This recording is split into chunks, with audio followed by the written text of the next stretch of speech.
and 13 others. The Honorable Chief Justice and the President of the Supreme Court is presiding. Thank you. Very good afternoon, ladies and gentlemen.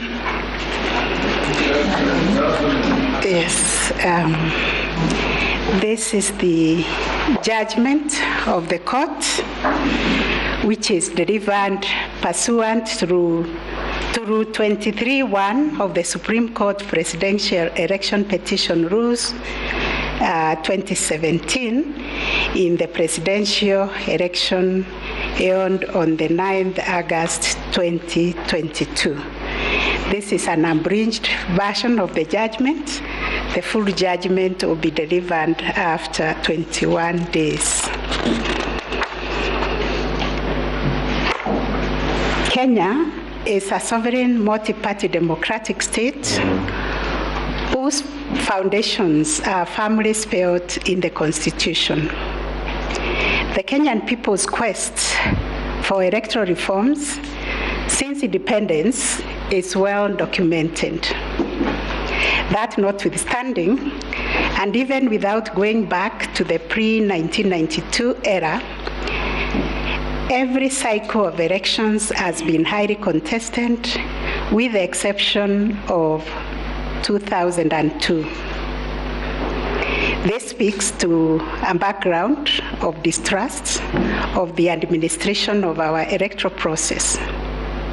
Informed by this setting, Kenyans made a decision to vest the Supreme Court with the jurisdiction to determine questions regarding the validity of a presidential election under Article 140 of the Constitution.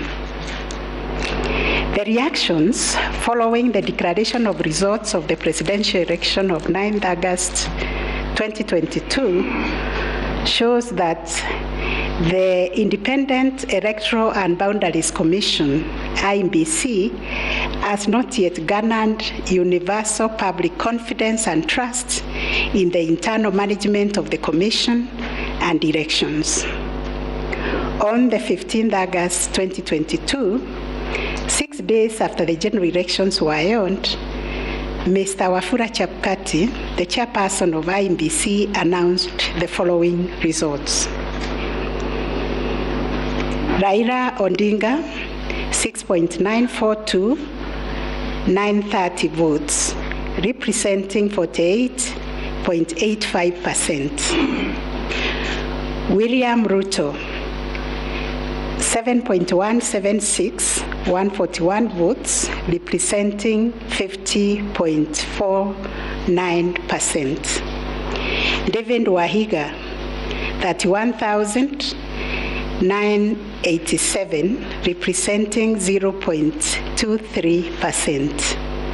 George Wajakoya, 61,969, representing 0.44%. Based on the aforesaid results, the chairperson of IEBC declared William Samoei Ruto the first respondent, the presidential candidate for the United Democratic Alliance Party, as the president-elect. This declaration has precipitated a total of 9 presidential petitions that are filed before us, to wit, number 1, presidential election number 001 of 2022, John Njoroge Kamau versus Wafula Chebukati and 3 others, and Raila Amolo Odinga and 7 others named as interested parties. The second petition is presidential election number 002 of 2022, Youth Advocacy Africa and another versus IEBC and 12 others. Third petition, presidential election petition number 003 of 2022, Kerif Khalifa and 3 others versus IEBC and 3 others. Fourth petition, presidential election petition number 4 of 2022, David Kariuki Ngari versus IEBC and 9 others. 5, Presidential Election Petition number 5 of 2022, Raila Amolo Odinga and another versus IEBC. 6, Presidential Election Petition number 6 of 2022 by Moses Kuria and others versus Honorable Raila Amolo Odinga and 4 others named as interested parties.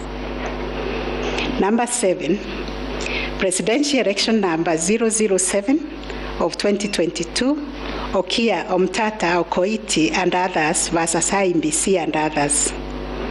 Number 8, Petition number 008 of 2022, Julia Nyokabi Chege and others versus IEBC and 3 others.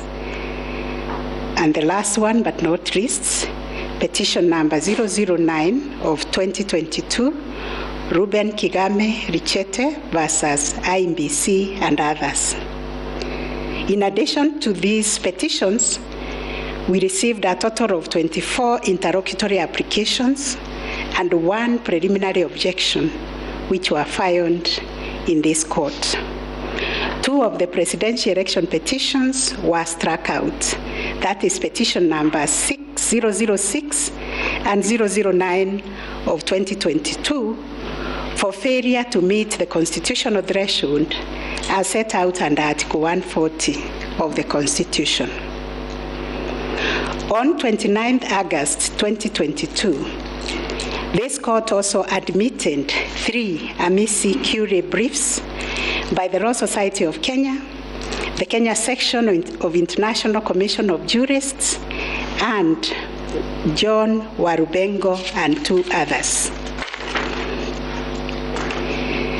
Upon perusing and considering the issues raised in the remaining presidential election petition numbers 001, 002, 003, 004, 005, 007, and 8, the responses and the submissions filed thereto, this court found that all the 7 petitions substantially raised similar issues and sought similar reliefs.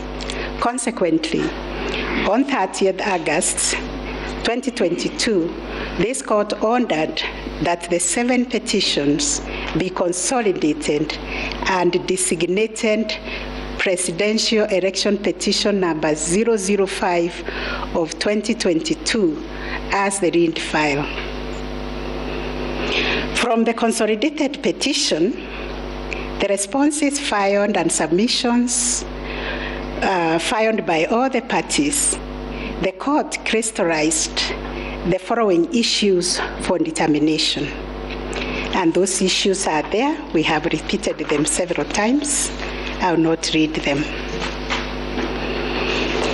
Having considered and deliberated upon the consolidated petition, the attendant responses, submissions, and also considering the amici curiae briefs, we now make the following determination on issue number 1, which is whether the technology deployed by IEBC for the conduct of the 2022 general elections met the standards of integrity, verifiability, security, and transparency to guarantee accurate and verifiable results. As noted in the introduction, lack of trust in the electoral system has endured in Kenya for a long time. This led to the introduction of electoral technology following recommendations made by the Independent Review Commission on the general elections held on the 27th December 2007, popularly known as the Kriegler Commission report. That report recommended integration of technology into Kenya's electoral process for registration, identification of voters, and transmission of results. These were enacted in Section 44 of the Elections Act 2011. By this statute, IEBC is enjoined to adopt technology in the electoral process.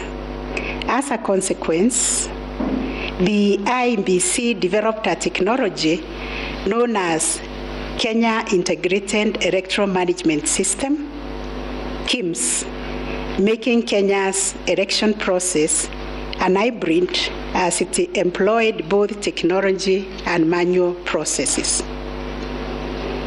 The first, third, and fourth petitioners in the consolidated petition challenge the technology used by IEBC during the 2022 general election. They plead that the manner in which technology was deployed and utilized fell short of the prescribed constitutional and statutory standards.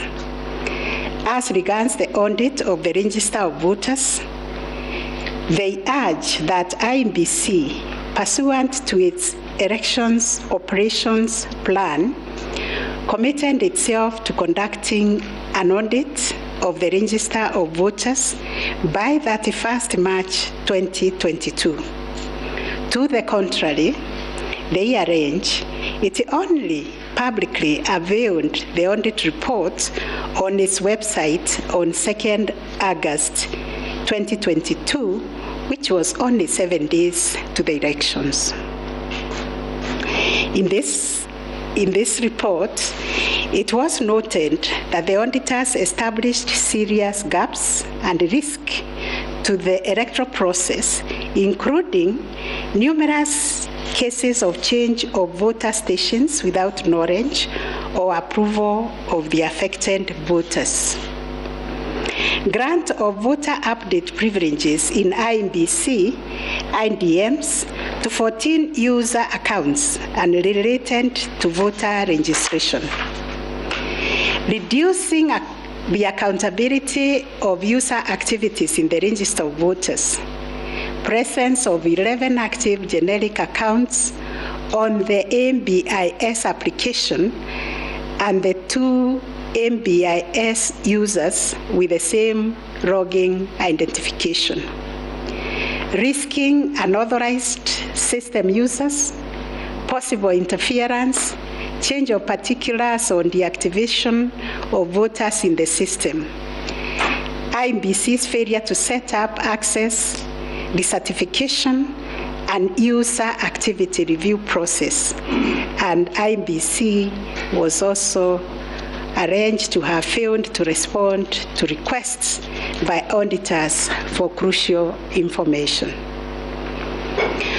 On the integrity of the technology deployed, it was the case for the seventh petitioner that in order to comply with Article 86 of the Constitution and Section 44 of the Elections Act, the technology deployed must be simple, accurate, verifiable, secure, accountable, and transparent. On the simplicity of technology, the seventh petitioner contends that the KIMS kit failed the test as they were not easily usable by ordinary citizens without expert knowledge. They further assert that IEBC was expected to procure and put in place a technology necessary for the conduct of the general election at least 120 days before the election and ensure consultation with the relevant agencies, institutions, and stakeholders. Furthermore, the petitioners arranged that IEBC violated its constitutional duty by delegating the design, implementation, and conduct of the KIMS component of the election to a foreign company, Smartmatic International Holdings, BV. As a result, IEBC staff and the public did not have full comprehension of the KIMS component. They conclude, therefore, that IEBC abdicated and surrendered its role to conduct elections to Smartmatic, and that IEBC vigorously fought any attempt to subject Smartmatic's activities to accountability and transparency, including the safeguards required by Regulations 61, 69, and 75 of the Elections General Regulations 2012. In response, IEBC has submitted that the electoral system met the constitutional threshold, that all the necessary information was accessed only by the authorized persons. The information was accurate, complete, and protected from malicious modification, either by authorized or unauthorized persons. IEBC maintained an audit trail on activities related to information, and that the information was available and could be authenticated through the use of various security features. In further response, IEBC contended that they engaged KPMG on 7th April 2022 to conduct an audit of the register of voters, which was submitted on 18th June 2022.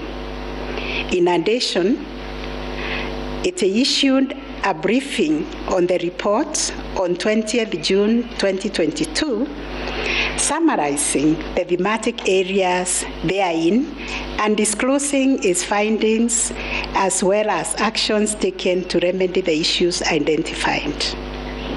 It also conducted its annual audit in compliance with Regulations 11 and 12 of the Election Technology Regulations 2017 and a certification of compliance issued to it on 3rd August 2022.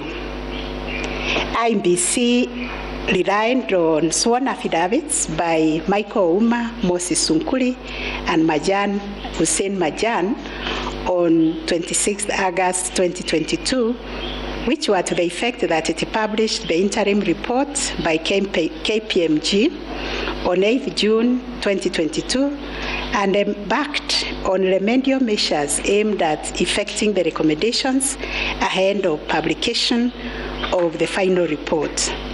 It was ascertained that it could not publish the full final audit report, as doing so would compromise the integrity and security of the electoral technology system, considering the provisions of the Data Protection Act, which imposes a duty to protect the data of Kenyan voters. On the other hand, the first and second respondents urged that even if there was failure of technology, it did not vitiate the result of the presidential election. Upon considering all the printing submissions and the ICT scrutiny and inspection tallying and recount report, which fully examined the IEBC's result transmission system, RTS, we are not persuaded by the allegation that the technology deployed by IEBC failed the standard of Article 86A of the Constitution on integrity, verifiability, security, and transparency for the following reasons. 1, whereas it is true that the KIMS kit failed in 235 polling stations, 86,889 voters were granted the right to vote manually, and the requisite forms 32A were duly filed. This happened successfully in Kibwezi West constituency and parts of Kakamega County. 2, while the audit report was released to the public 7 days before the 9th August election, the register of voters was used at the election without any apparent anomalies. 3, Smartmatic was procured to provide the necessary technological infrastructure, as IEBC did not have the capacity to do so. No credible evidence meeting the requisite standard of proof of access to the system by unauthorized persons was adduced by the petitioners. The scrutiny report prepared by the registrar of this court did not reveal any security breaches of the IEBC's RTS. IEBC successfully deployed a biometric voter register system which captures unique features of a voter's facial image, fingerprints, and civil data to register and update voter details across the country and also in the diaspora. The BVR captures a voter's facial image, fingerprints, and civil data, which features are unique to each of the voter. In compliance with Section 6A of the Elections Act 2011, IEBC opened the register of voters for verification of biometric data by members of the public for a period of 30 days. Thereafter, the register was revised to address issues arising from the verification exercise. KPMG then audited the register, and we are satisfied that the inconsistencies and inaccuracies identified during the audit were somewhat successfully addressed. The second issue was whether there was interference with the uploading and transmission of Forms 34A from the polling station to the IEBC public portal. The first petitioner arranged staging that a person who had access to the RTS intercepted, detained, or stored Forms 34A temporarily to convert or manipulate it before uploading it on IEBC's public portal. It is arranged also on 11th August 2022, IEBC dumped over 11,000 Forms 34A on the public portal between 11 to 11:09 hours. To rebut this allegation, IEBC and its chairperson, in their response dated 26th August 2022, denied staging and unauthorized intrusion of the RTS. In that regard, they urge that every image of Form 34A was uploaded immediately after the transmittal of results. The form was received as evidence by the timestamp. Similarly, the first respondent denied these allegations. Our finding: 1, no credible evidence was presented to prove that anyone accessed the RTS to intercept, detain, or store Forms 34A temporarily before they were uploaded to the public portal.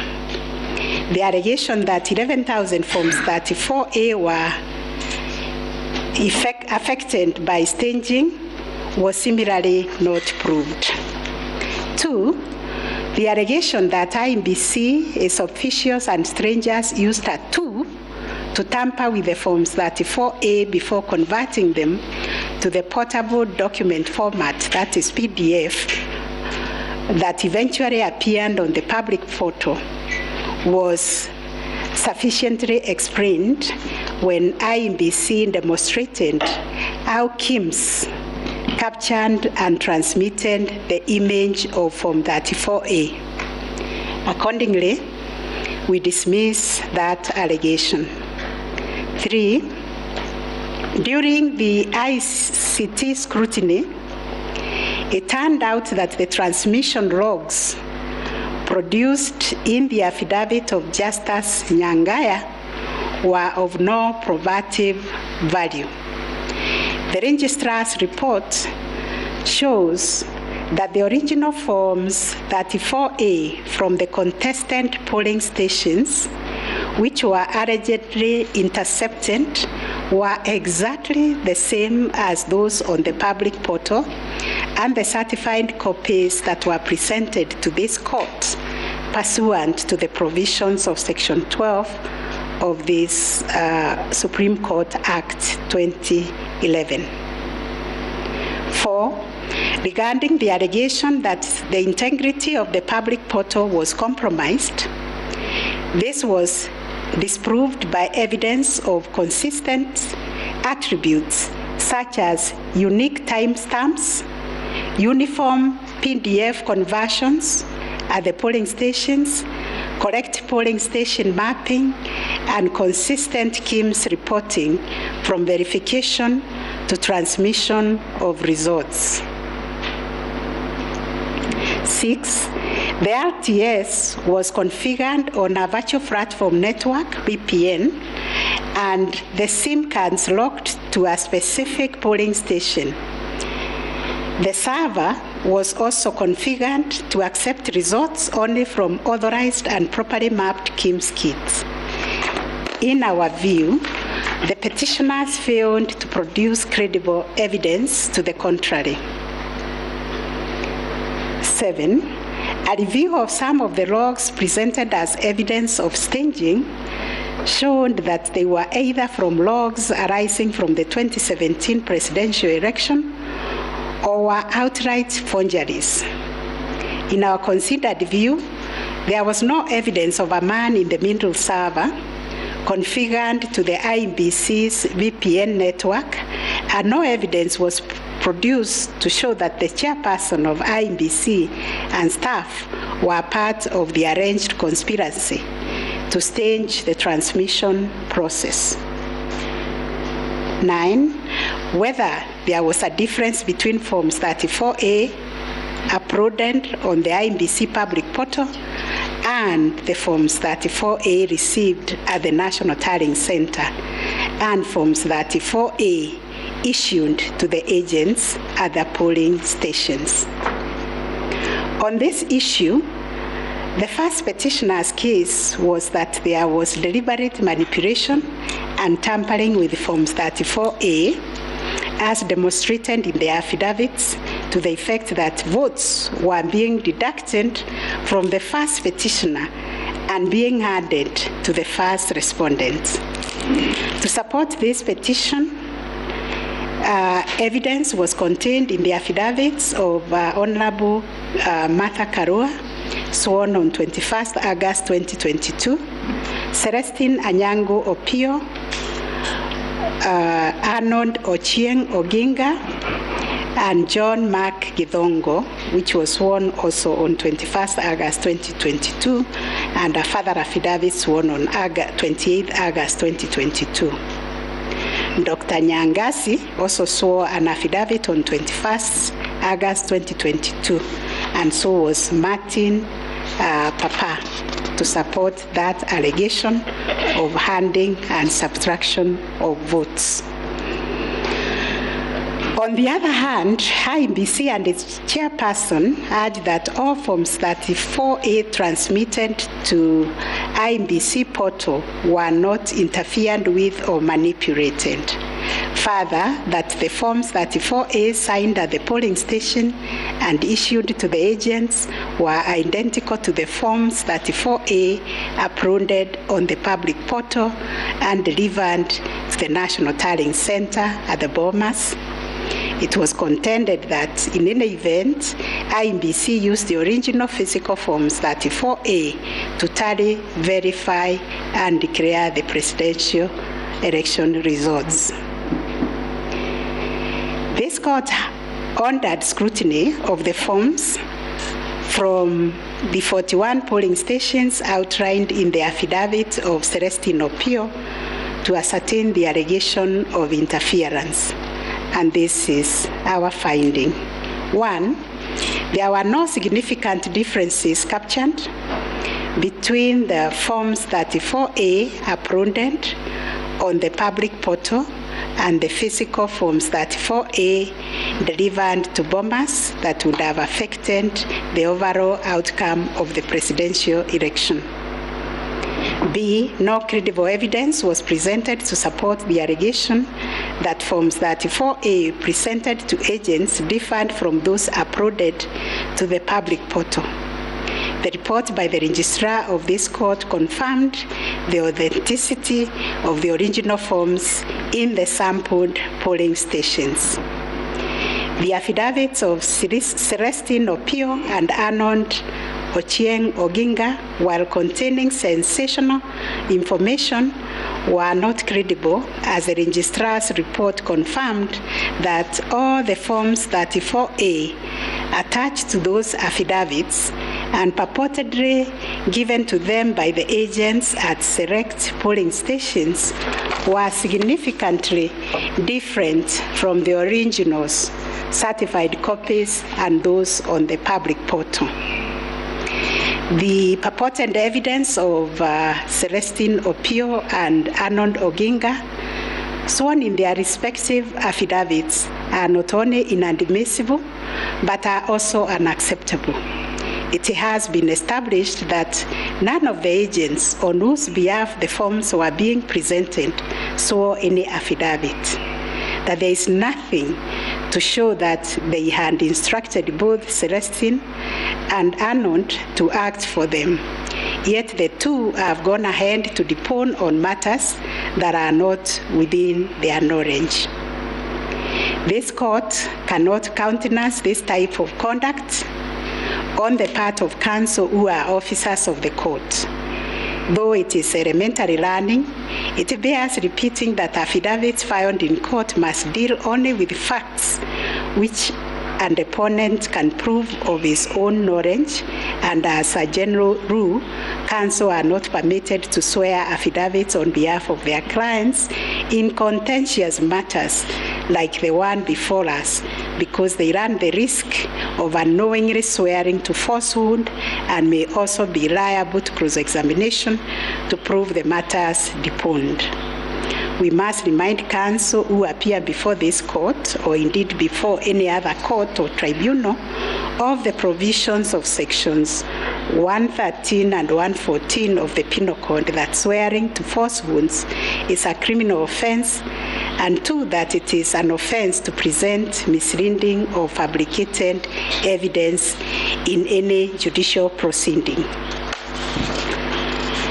Section 114 of the Penal Code states, and I quote, "Any person who swears falsely or makes a false affirmation or declaration before any person authorized to administer an oath or a declaration upon a matter of public concern, and at such circumstances that the false swearing or declaration, if committed in a judicial proceeding, would have amounted to perjury, is guilty of a misdemeanor."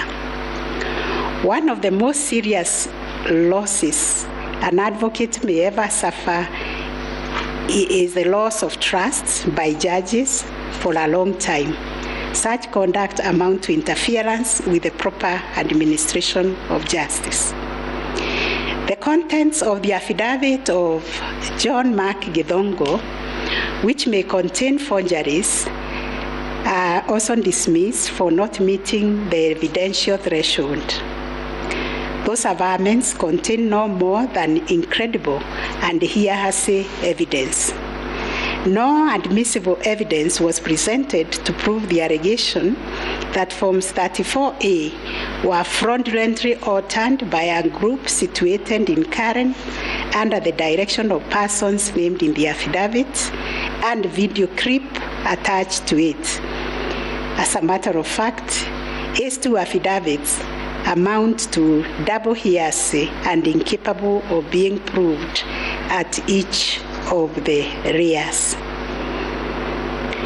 We turn to Form 34A for Gasharaigo Primary School, which was sensationally presented by Madam Judy Soweto, advocate, to show that one Jose Camango accessed the RTS and interfered with the result contained therein. This also turned out to be no more than hot air, and we were taken on a wild goose chase that yielded nothing of probative value. The KIMS kit relating to Songonyo Primary School, which bore the same serial number with another, was admitted by IMBC as an inadvertent manufacturer's error. We are also satisfied that the two kits had other identifying features that were markedly different, including the timestamps and polling code, and therefore nothing turns on this anomaly. Therefore, to the question whether there was a difference between Forms 34A uploaded on the IBC public portal and those received at the National Tallying Center and those issued to the candidates' agents at the polling station, we have found none. Issue number 4, on whether the postponement of gubernatorial elections in Kakamega and Mombasa counties, parliamentary elections in Kitui, Rural, Kachiriba, Rongai and Pokot South constituencies, and electoral ones in Nyaki West in North Imenti constituency and Koanjenga in Embakasi South constituency resulted in voter suppression to the detriment of the petitioners, and especially in petition number 5 of 2022. It is common knowledge that IBC postponed elections for various seats during the general elections of 9th August 2022 due to mix-up of ballot papers in the above-named electoral units. It is the combined case of the first and second petitioners that, in terms of Articles 136, 2A, 177(1), and 181, as read with Article 1 of the Constitution, the chairperson of IMBC had no jurisdiction to postpone elections in those areas. That Section 55B of the Elections Act is inconsistent with the Constitution and therefore void to the extent that it purports to donate to IMBC power to postpone elections in the constituency, county, or ward, contrary to the Constitution, and the postponement undermined the conduct of free, fair, credible elections by depriving the voters an opportunity to vote for all the candidates on the dates stipulated by the Constitution. The petitioners further contend that the postponement of elections and the overall effect of suppressing voter turnout in the electoral units in question, which was prejudicial to him. Both the first and third petitioners also believe that elections were deliberately postponed in Kakamega and Mombasa counties. It was arranged that these areas are considered to be first petitioner strongholds, and as such, the postponement of elections worked to his disadvantage and handed that benefit to the second respondent. These assertions were denied by IMBC and its chairperson. They, however, admitted that they experienced confusion with the printed ballot papers and explained that they only discovered the mix-up on the eve of the election when the ballot papers were being distributed to the polling stations. That as a practice, ballot papers can only be opened on the eve of the election day to avoid any mischief, and that by the time the mix-up was discovered, it was logistically impossible to print and replace the ballot papers in time for the elections. For this claim to succeed, it must be demonstrated first IEBC and no authority in law to postpone the elections. And secondly, that the postponement was deliberate and calculated to suppress voter turnout so as to affect the result by reducing the petitioners' overall votes. We've looked at the provisions of Section 55B of the Elections Act, which provides for circumstances when elections can be postponed in a particular electoral unit, including in cases of emergency. We are therefore satisfied that on the basis of the foregoing provision, the third respondent and the requisite power to postpone election in the constituencies, counties, and wards in question. Concerning the allegation of voter suppression, we note that voter suppression is generally recognized as a political strategy which takes many forms, but whose practical effect is ultimately to reduce voting by deliberately discouraging or preventing targeted groups of people from exercising their right to vote and thereby to influence the outcome of an election. It therefore goes against the letter and the spirit of Article 38, which guarantees every citizen the right to make political choices based on universal suffrage. As regards this allegation, it has not been shown that by postponing elections in the named electoral units, IEBC acted in bad faith or was influenced by irrelevant factors and considerations. From the explanation tendered, we are satisfied that the postponement was occasioned by a genuine mistake, which in our view could have been avoided and the members and staff of IEBC been more diligent when they went to inspect the templates in Athens, Greece, where the printing of ballot papers was undertaken. In the absence of any empirical data, we cannot find a basis upon which to conclude, as a matter of fact or evidence, that the postponement affected voter turnout, as a consequence of which the first petitioner alone, as a presidential candidate, suffered disadvantage. At any rate, the nature of the ballot being an individual decision and secret, there may be other factors to which the turnout in the named units can be attributed. From the evidence on record, however, it appears to us that 2022 general election recorded one of the lowest turnouts since the introduction of multi-party political system some 30 years ago. If there was a low voter turnout, it affected all the 6 categories of candidates, and its explanation, in our view, lies elsewhere, but certainly not a calculated suppression. On the other hand, in rebuttal to these claims, IEBC illustrated with examples to our satisfaction that there was no nexus between the postponement of elections and voter turnout in the affected units. Far from the fact that this claim was undoubtedly just another red herring, it has nothing to do with the question under review, and accordingly we reject it and hold that there is no proof that the postponement resulted in voter suppression to the detriment of the first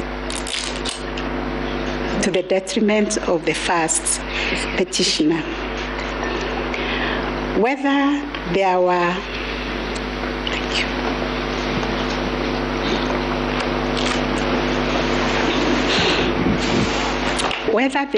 unexplainable discrepancies between the votes cast for presidential candidates and other elective positions, issue number 5, The first petitioner was categorical that there was systemic ballot stuffing in certain counties, mainly in the Rift Valley and central parts of Kenya, where, according to him, a total of 33,208 votes were cast for president only, without corresponding votes for the other elective positions.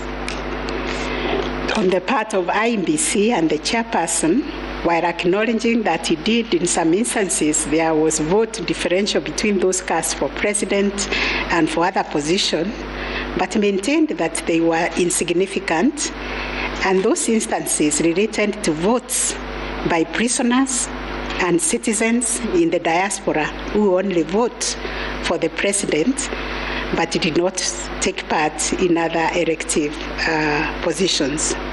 The differential also includes rejected ballot papers and stray votes, which do not count as valid votes.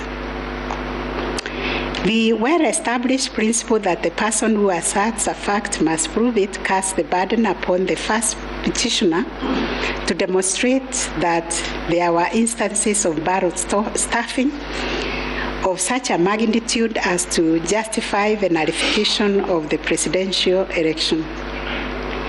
Ballot stuffing, which is an illegal addition of extra ballots, is a type of electoral fraud aimed at swinging the results of an election towards a particular direction. Not a single document has been presented by the first petitioner to prove systemic ballot stuffing. A figure of 33,208 votes relied on in this claim is based on unproven hypothesis that since the number of votes cast for the president is higher than those for other positions, then, without more, it must follow that there was fraud. We find that fraud is a serious criminal offense, and it must be proved beyond reasonable doubt under Section 5N of the Election Offences Act. It is indeed an offense for a person to vote more than once in any election. IEBC has provided a plausible explanation for the vote differential, citing categories of voters who only vote for the president, such as prisoners and Kenyans in the diaspora. There were an insignificant number of stray votes whose combined effect cannot justify nullification of the election. Finally, on this point, a general election in Kenya comprises of 6 different separate elections held concurrently on the same day. Such elections are held by secret ballots, and one cannot predetermine the voter turnout or how voters will vote in each election. None of the parties has flagged anything so significant that it would have affected the outcome of the presidential election vis-a-vis the other 5 elections held on the same day. We find, therefore, there were no unexplainable discrepancies between the votes cast for the presidential candidates and other elective positions. On issue number 6, whether IEBC carried out the verification, tallying, and declaration of results in accordance with Article 138, 3C, and 138.10 of the Constitution. This issue arises from the printings in all the petitions as consolidated.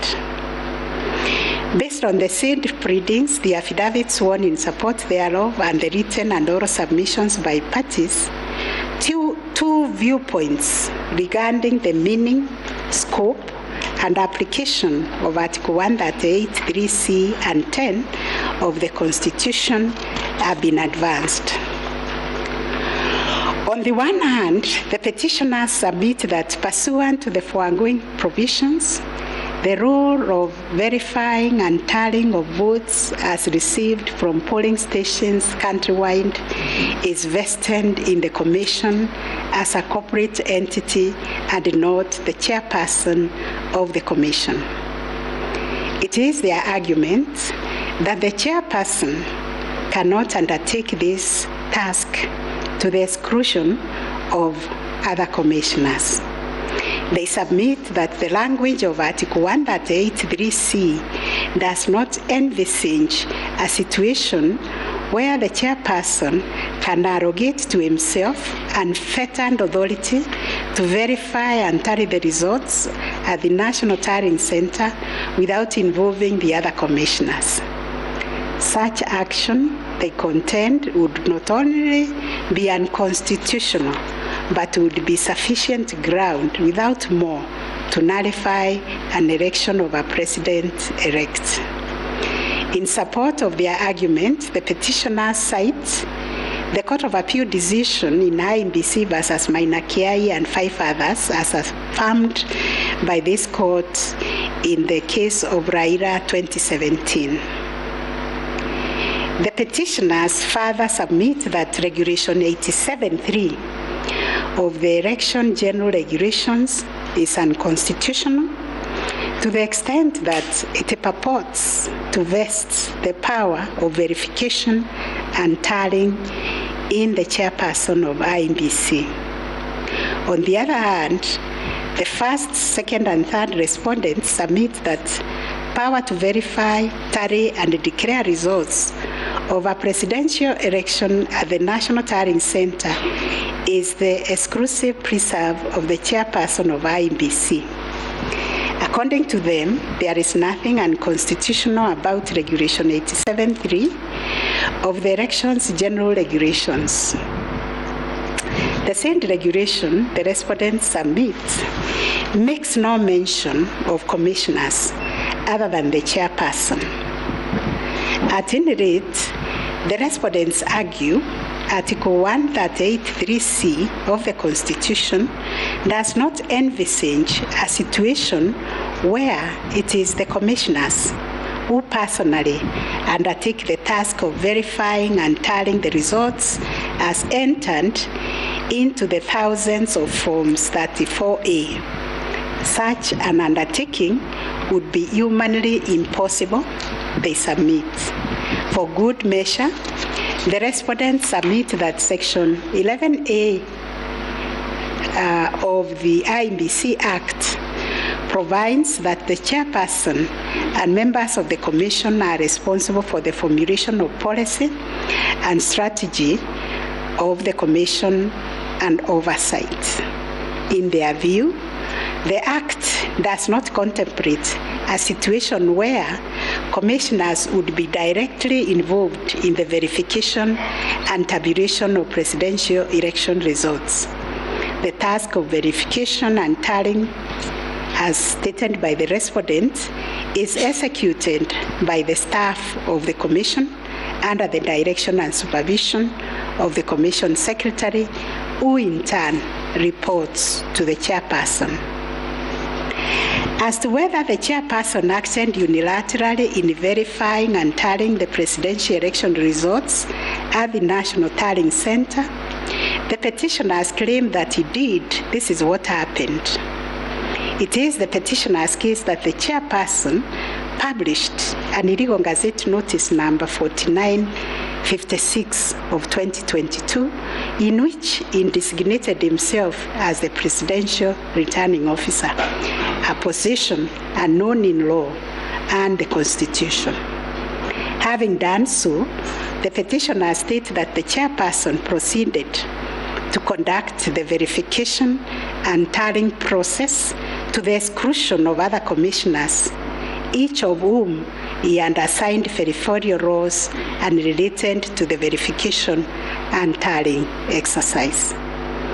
On his part, the chairperson of IMBC submitted that although he has the exclusive authority to verify and tally the presidential election results as received at the National Tallying Center, he did involve the other commissioners in the exercise before eventually declaring the final results.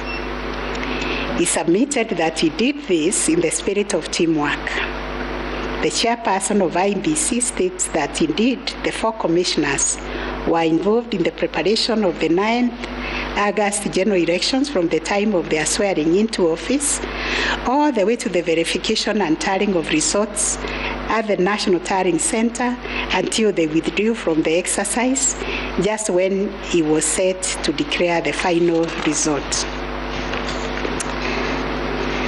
Having considered all the parties' submissions, we find that pursuant to Article 138(3)(c) of the Constitution, the power to verify and tally presidential election results as received at the National Tallying Center vests not in the chairperson of IEBC, but in the Commission itself. The latter carries out this exercise through its secretariat staff, technical personnel, and any other persons hired for that purpose under the oversight and supervision of the chairperson and the other members of the Commission. In line with this court's decision in Raila Amolo Odinga versus another versus IEBC and two others, as reported in 2017 Kenya Law Report, popularly known as Raila 2017, and the Court of Appeal decision in IEBC versus Maina Kiai, we also find that the chairperson cannot arrogate to himself the power to verify and tally the results of a presidential election to the exclusion of other members of the Commission. Indeed, Article 138(10) of the Constitution, although the power to declare the result of a presidential election after verification and tallying is vested in the chairperson, it does so only as a delegate of the Commission.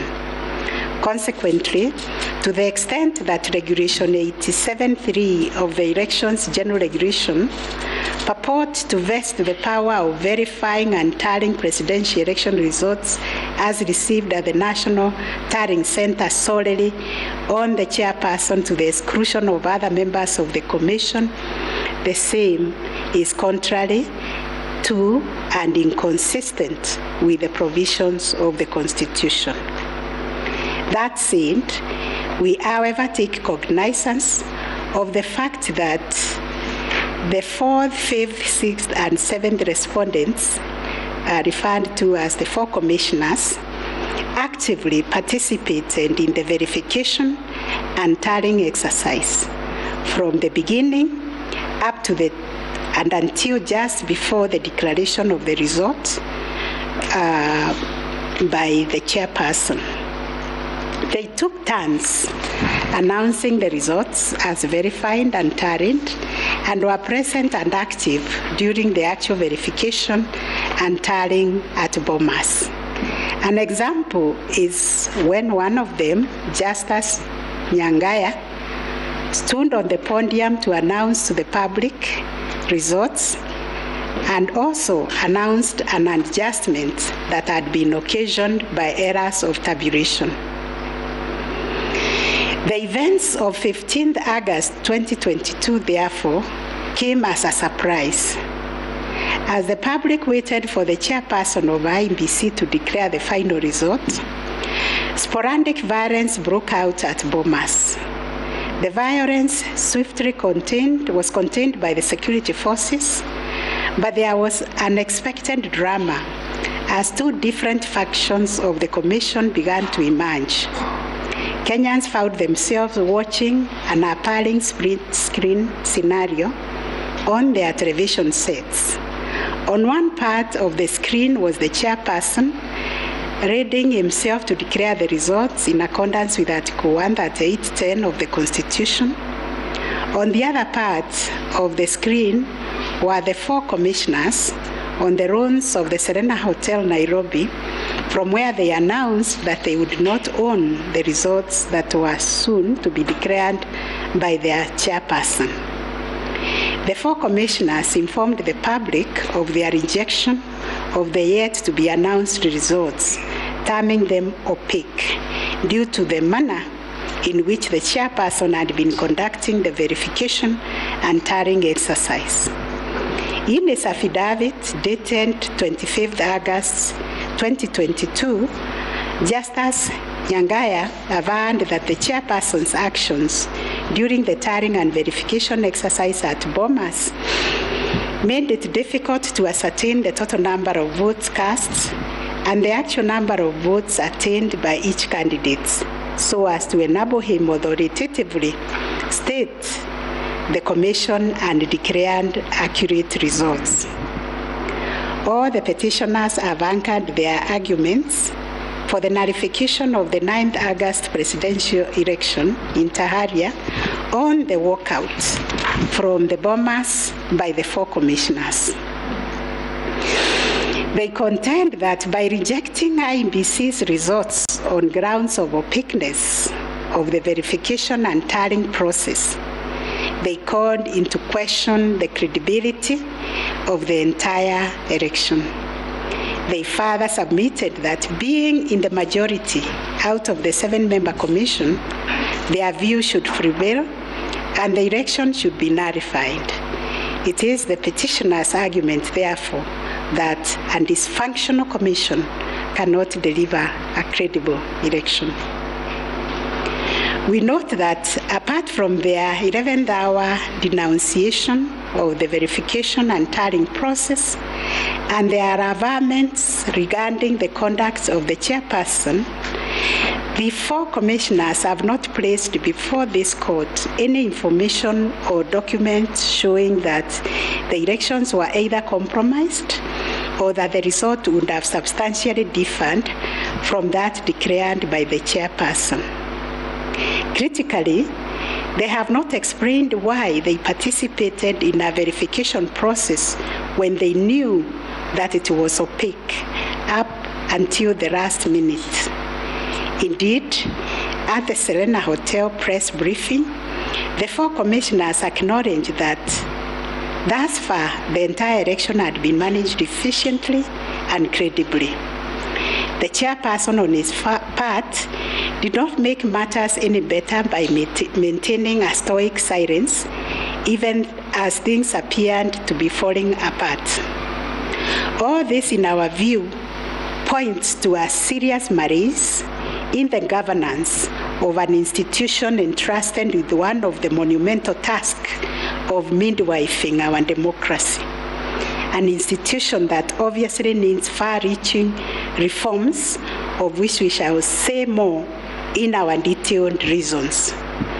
But are we to nullify an election on the basis of a last-minute boardroom rapture, the details of which remain scanty and contradictory between the chairperson of the commission and some of its members? In the absence of any evidence of violation of the Constitution and our electoral laws, how can we upset an election in which the people are participating without hindrance, as they made their political choices pursuant to Article 38 of the Constitution? To do this would be tantamount to subjecting the sovereign will of the Kenyan people to the quorum antics of IEBC. This we cannot do. Clearly, the current dysfunctionality at the Commission impugns the state of its corporate governance, but does not affect the conduct of the 2022 election. In view of the foregoing, we are satisfied that notwithstanding the divisions apparent between the chairperson and the 4 commissioners, IEBC carried out the verification, tallying, and declaration of results in accordance with Article 138(3)(c) and 10 of the Constitution. Issue number 7, whether the declared President-elect attained 50+1 of all the votes cast in accordance with Article 138 of the Constitution.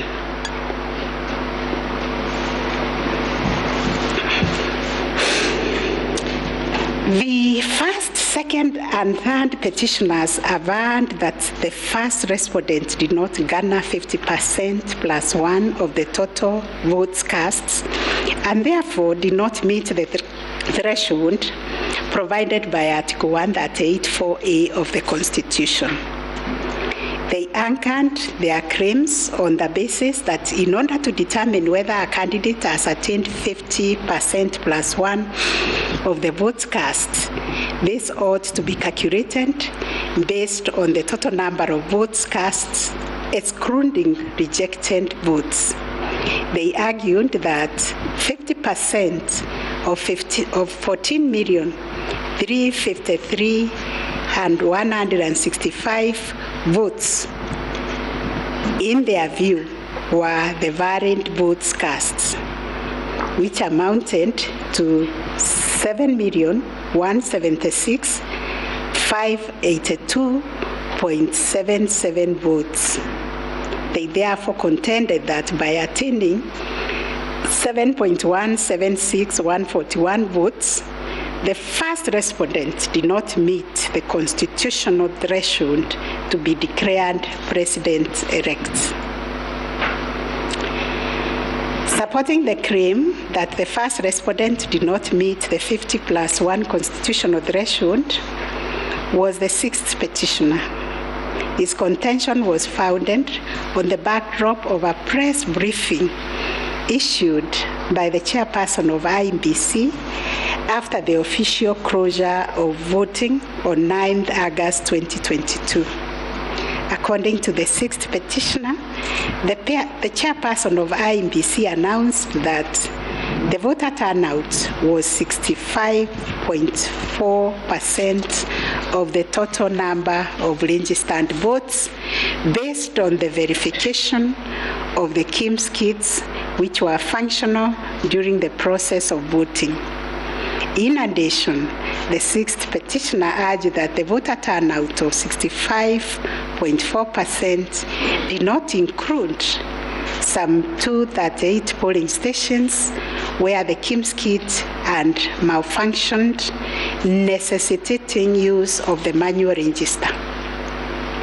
It was therefore urged that the minimum number of votes cast could not be less than 14,466,779. Additionally, that this number was bound to increase once the number of votes from the areas that used the manual register were included. The sixth petitioner further claimed that a summation of the minimum number of votes cast and untallied manual votes would represent the actual voter turnout. In challenging the declaration made by the chairperson of IEBC, the sixth petitioner affirmed that the final tally, published in Form 34C, only accounted for 14,326,641 votes cast, including some 113,614 rejected ballots. The sixth petitioner contended that this tally did not factor in some 140,138 votes cast using the manual register.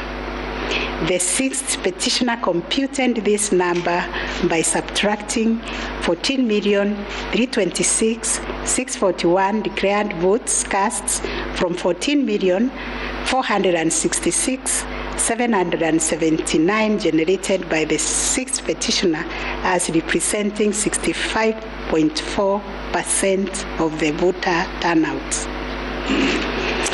Referring to the tallies in Form 34C, the sixth petitioner summed the number of votes cast for each candidate as follows.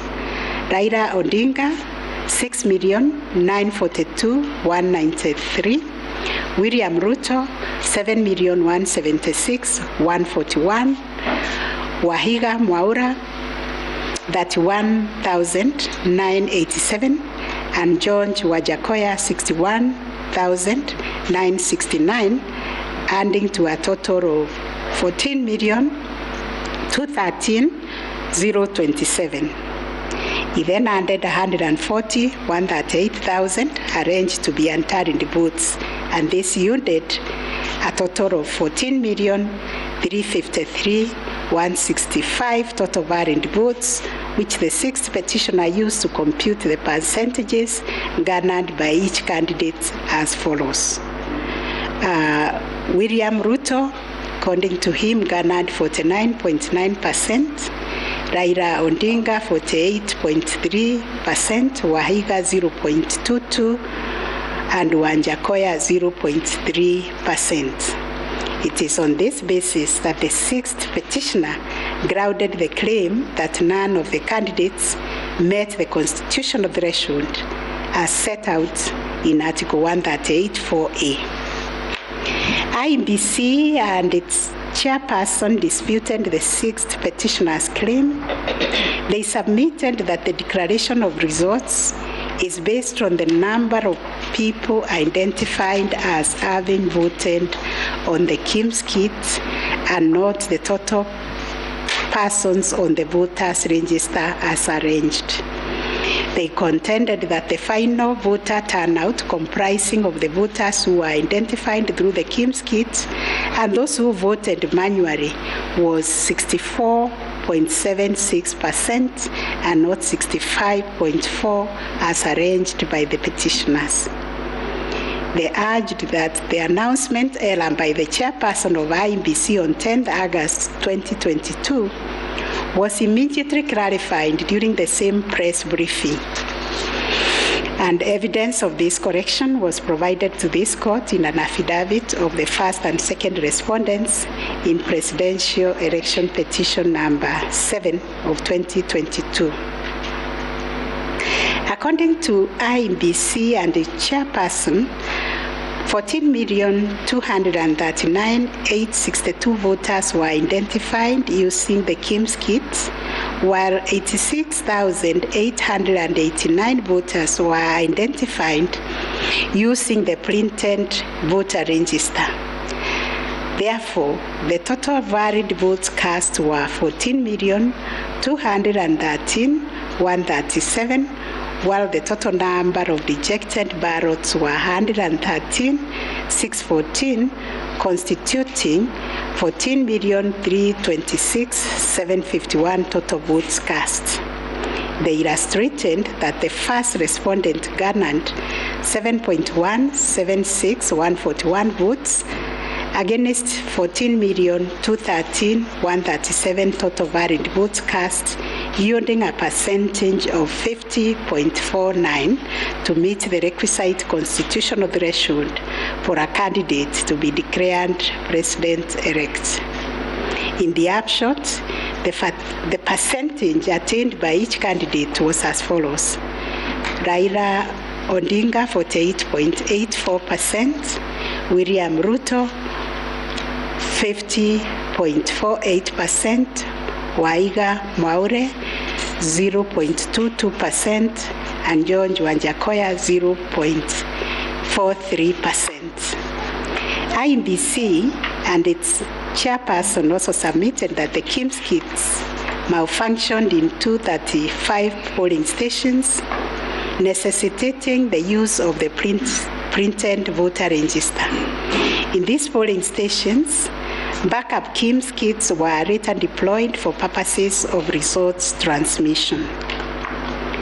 The first respondent, in response to the question of 50+1 constitutional threshold, maintained that he attained the threshold under Article 138(4) of the Constitution as elaborated by the IEBC and the chairperson. This court has considered the differing formulas and threshold arguments presented by various parties to this petition. While the first, second, and third petitioners raised pertinent questions connected to this issue, we shall address them together with those of the sixth petitioner, who has addressed and focused on the issue as specifically framed in detail.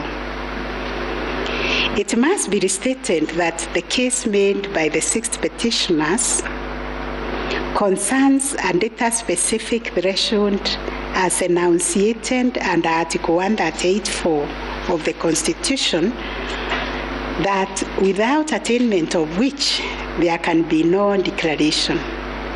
This data-specific threshold is what this court declared in John Aaron Mwau and 2 others versus IBC and others. Petitions numbers 2 and 4 of 2017, consolidated, referred to as the ultimate yardstick for determining the winner in a presidential context. In Raila Odinga and 5 others versus IBC, petition number 5, 3, and 4 of 2013, this court asserted that rejected ballot papers do not constitute a vote cast to be included in calculating the final tally in favor of a presidential candidate. We are not persuaded by amicus curiae's brief, that is Law Society, who attempted to persuade us to consider our position on this finding. We reiterate that rejected votes cannot be taken into account when calculating whether a presidential candidate attained 50% plus 1 of the votes cast in accordance with Article 138(4) of the Constitution. Similarly, in the same Raila 2013 case, the court further laid down the parameters of burden and standard of proof in electoral disputes. More specifically, the burden and standard of proof required in disputes challenging the outcome of a presidential election. And this is what the court said, I quote, "In the case of data-specific electoral requirements, such as those specified in Article 138(4) of the Constitution, for an outright win in the presidential election, the party bearing the legal burden of proof must discharge it beyond any reasonable doubt." The question that follows was whether the petitioners challenging the attainment of 50% plus 1 constitutional threshold and the computation by the 6th petitioner in general met the standard of proof settled by this court in Raila 2013 case. The premise of the 6th petitioner's percentage computation was a press briefing made by the chairperson of IBC on 10th August 2022, when the evidential burden shifted to IBC and its chairperson, as it does in election cases. They produced video evidence correcting the percentage voter turnout to read 64.6 at the time of the briefing. This percentage, however, did not include reports from all the Kim's kits and 86,889 voters who were identified manually using the printed register of voters. In our view, the assertion by the 6th petitioner that the percentage voter turnout was firstly predicated on the uncorrected percentage given by the chairperson of IBC was negated by evidence adduced to prove the correction. Secondly, the 6th petitioner based his percentage of voter turnout on the total number of registered voters, while the chairperson of IBC made reference in the press briefing to the number of registered voters who were identified through the Kim's kit progressively. The 6th petitioner also asserted that rounding off of votes cast in a presidential election as a means of assessing the threshold under Article 138(4) of the Constitution kills and bars voters, which is illegal and unconstitutional. We have deliberated on this proposition and found that it is not mathematically sound and that the rounding off done by IBC and its chairperson was correct. Consequently, we find that the petitioners did not provide a watertight case to warrant the setting aside of the results of the presidential election on the basis of not having met the threshold provided under Article 138(4)(a) of the Constitution. On the voter turnout, therefore, we find that the formula predicated on the number of voters identified through Kim's kit progressively and used by IEBC and the chairperson to generate a percentage of 64.76% was correct. Having settled the issue of voter turnout, we must ask ourselves whether in the making of the declaration, the chairperson of IEBC applied the formula in Article 138(4) of the Constitution, which is total votes cast less rejected votes divided by 2 must always give 50% plus 1 vote. Given the numbers that were presented to us by IEBC and the chairperson, this will translate to 14,213,137 divided by 2 plus 1, which makes 7.106569. The question that must inevitably follow is whether this formula, when applied, will confirm that 7,106,569 votes is less than 7.176,141, which represents the number of votes received by the first respondent. We find that it is, as such, on the basis of the foregoing formula and from the numbers provided by IEBC and its chairperson and the declaration by the chairperson of the President-elect on 15th August 2022, it is our finding that the declared President-elect attained 50% plus 1 of all the votes cast in accordance with Article 138(4) of the Constitution.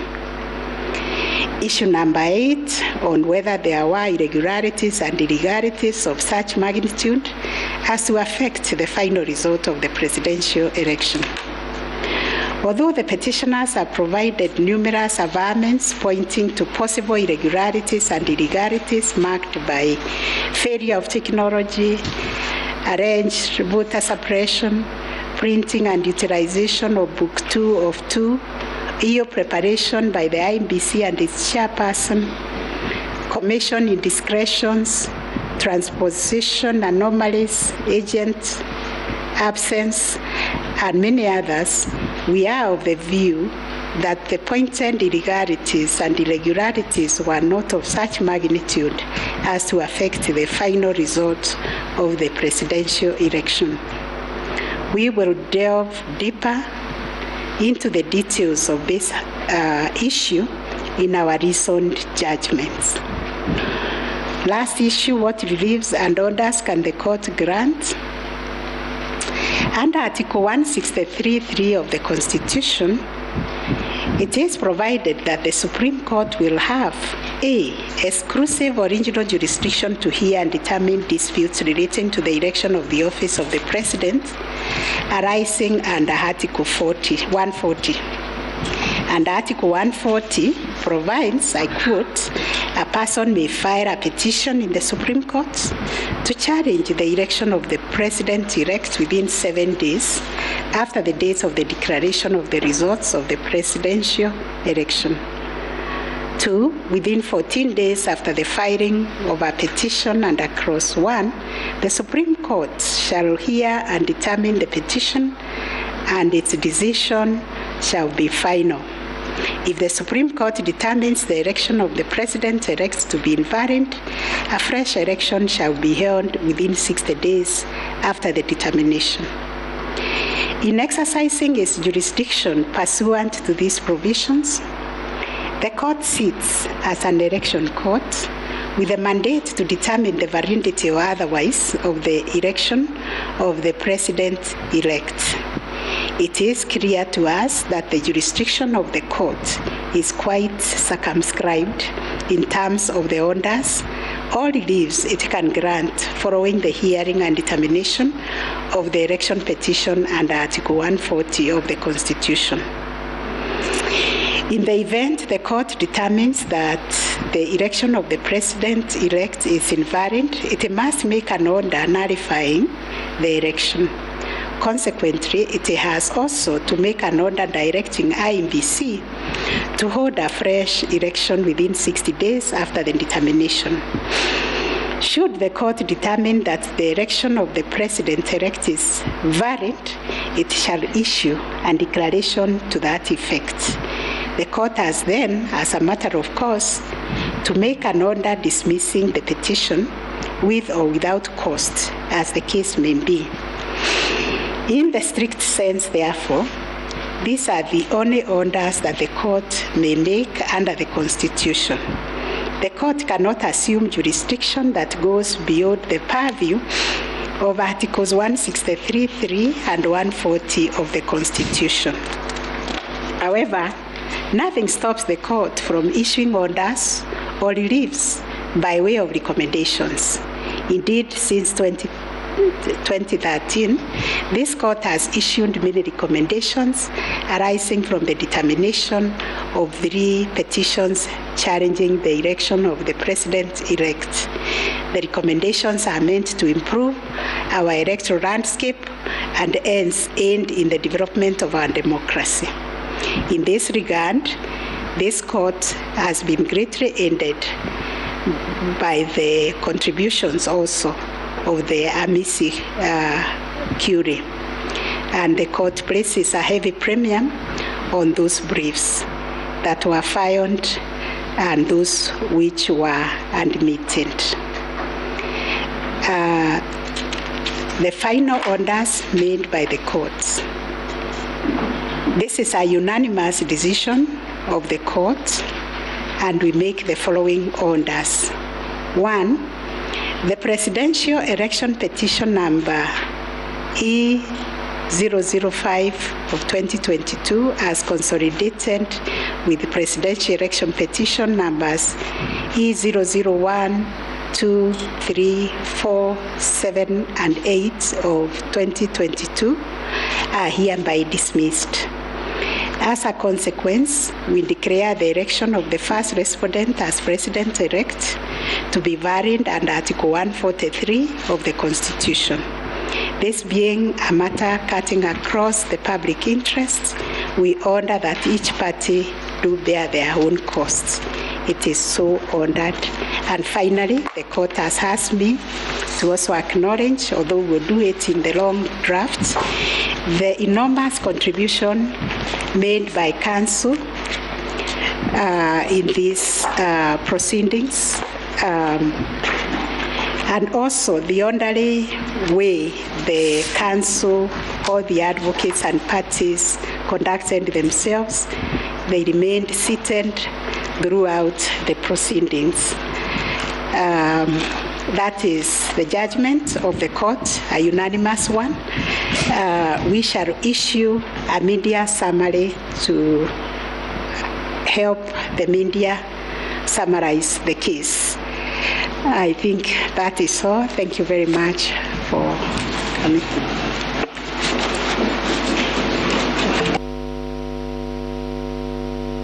My Lady, Madam Chief Justice, and the learned judges of this court, again, I am requested by my colleagues to thank you most profusely for your labors into delivering this judgment, listening to all of us, and giving our nation this judgment so that we may move forward. Thank you, and God bless you. May it please the court, it is not true that I asked the Attorney General Emeritus to talk on our behalf. Next time you should talk to me. Let me similarly, on behalf of the lawyers for the counsel for the first and second petitioner, thank the court, and it has been a journey, worthwhile journey, sitting through these proceedings, and we thank the court for your patience and for the delivery of this judgment within the time stipulated. We thank you.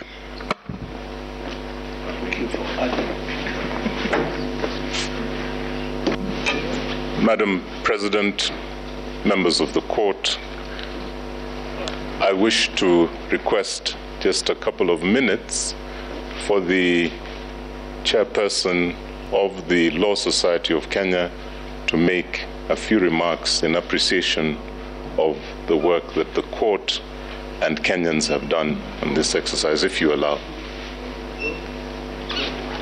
Thank you. I call upon Mr. Eric Theuri to come and make his remarks. It is also his birthday. I would have sung happy birthday for him.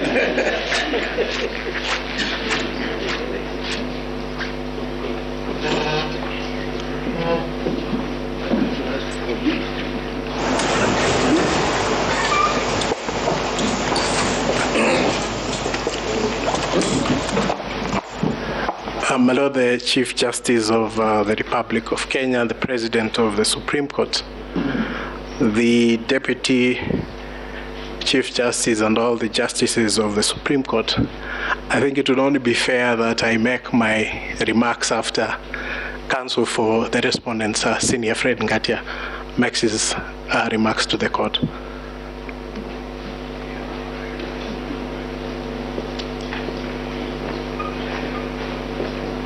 Madam Chief Justice, thank you very much.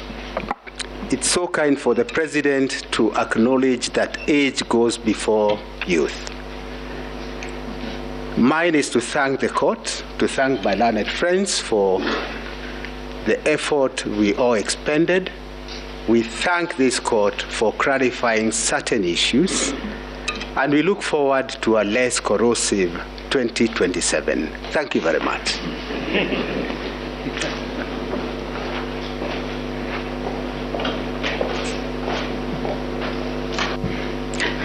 Madam Chief Justice, Madam Deputy Chief Justice, it's so nice to have two madams at the same time, and members of the court. Since there are only men talking, I decided that I should become a woman and talk. It's becoming too much of a male affair in here. But on behalf of I think we were the third petitioner, I wish to thank you, and you've clarified the Regulation 87.4, which I was feeling very passionately about, that it was unconstitutional from what I've heard. But thank you very much for the time you spent, and we do apologize if at times we looked like hooligans. I mean, you have said we behaved well, but we didn't behave as well as we should have. But thank you very much for your time and for delivering this judgment.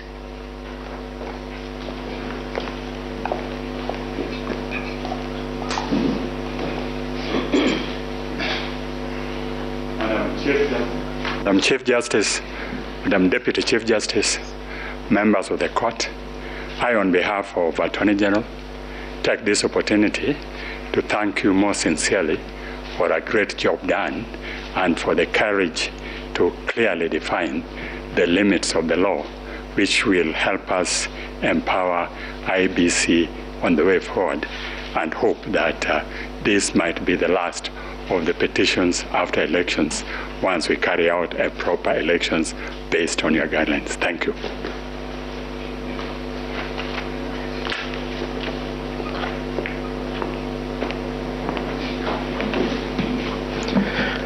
The Chief Justice and the Justices of the Supreme Court, on a light note, my members would be extremely worried if we take the submissions of Senior Counsel Orengo that this should be the end on account of fees. But Lady, the Chief Justice, on behalf of the Law Society and all the members of the society, we wish to, first of all, take this opportunity to thank the court in the manner in which it has conducted these proceedings, extremely efficient, especially in light of the really short and strict timelines that you've had. But the management of the proceedings, the manner in which the court adopted a somewhat inquisitorial nature to the conduct of these proceedings is something that as a society we have noted, and we wish to commend the court, and we do hope that the other courts, as they determine any petitions, election petitions that will go before them, will similarly adopt such inquisitorial attitude so that we try and really enrich the process that these proceedings intend to achieve. Secondly, I wish to also thank the Council, all the advocates who have appeared before you. They have demonstrated extremely high standards of decorum and courtesy, and have also demonstrated a flair for persuasion of the court, including the use of PowerPoints, and of course the now famous pinky pinky ponky mimic. But all that really, I'm sure, has demonstrated, especially to the younger members of the society, how to conduct themselves before the court and how to really prepare a persuasive brief. And we thank all the advocates who appeared before this court for the good work that they have done. And of course, as a society, we feel extremely proud that they have been able to raise the profile of the advocates in this country a notch higher from their presentation. So, my lady and my lord, it's not lost to us that at the end of these proceedings, and once we are able to get your judgment after 21 days, that it is democracy and the Kenyan people who are the winners. The decision today, in a way, validates the choices that were made by the Kenyan people on the 8th of August, and they also help to build confidence in the institutions that manage the elections and the court. We recognize that no country is born as a democracy, and that it is a process, and the process of challenging an election, as has happened before this court, is part of the processes of building confidence within the electoral system. And we thank all the petitioners for choosing to challenge the results before this court. But at the end of the day, Kenya stands tall as a beacon of democracy, and we are very grateful that we've had this opportunity also as a law society to appear before the court and to give an amicus brief which the court has had time to consider. So we thank you and we wish you a good day. I know it has been a long 14 days, but you can rest, and we'll be looking forward to the decision that you deliver within 21 days. Thank you so much, my lady and justices of the Supreme Court.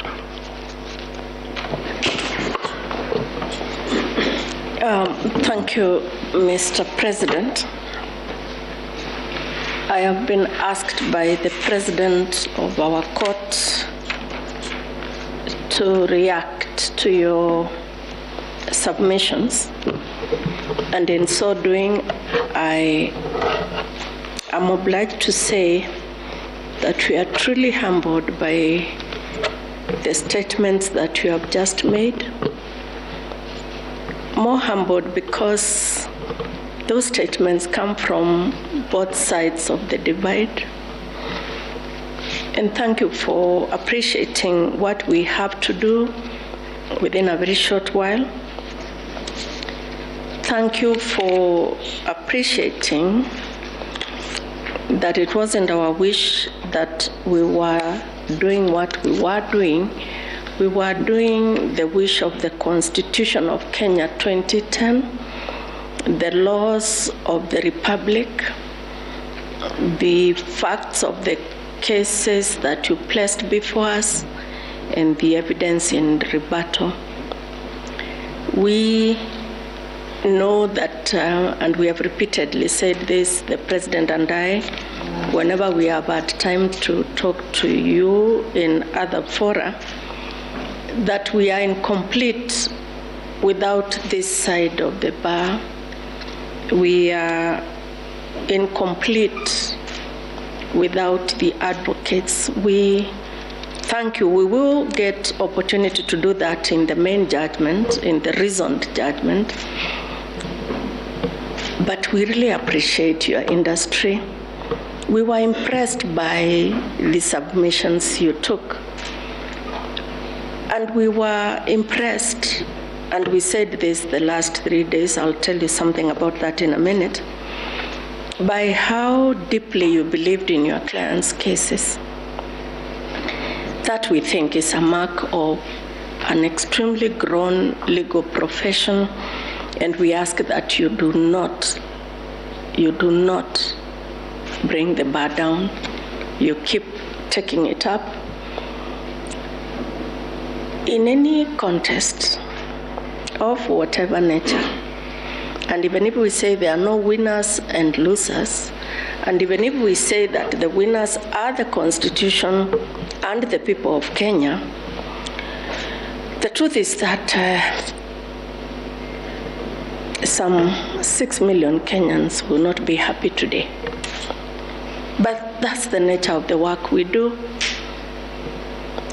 What we hope, and we hope you can advise your clients and our brothers and sisters that are the Kenyan people, that is what was expected. One side had to win. One side had to be in total or a great extent of compliance with the Constitution and electoral law than the other side. That's how we saw it. We thank you very much. We, the 7 of us, have not slept since we parted company on Friday. I think it is showing on our faces. And we thank you that you appreciate that we work under difficult circumstances, especially because of time. As ground rules, we agreed when we left you here on Friday that we would not pick any of your calls. A lot of you called us, but we just couldn't pick your calls. And I hope you understand that we couldn't. We saw that you were trying to call us, but we just could not pick the calls. I hope you understand. And now if you allow us, again, on behalf of these 7 men and women, thank you very much for appreciating what we have to do. Thank you for giving us the honor to serve this country in these capacities. And let's hope that we can continue to grow our democracy this way. And thank you very much for everything you also do for the country. And now you allow us to go home and sleep. Thank you. The court is adjourned.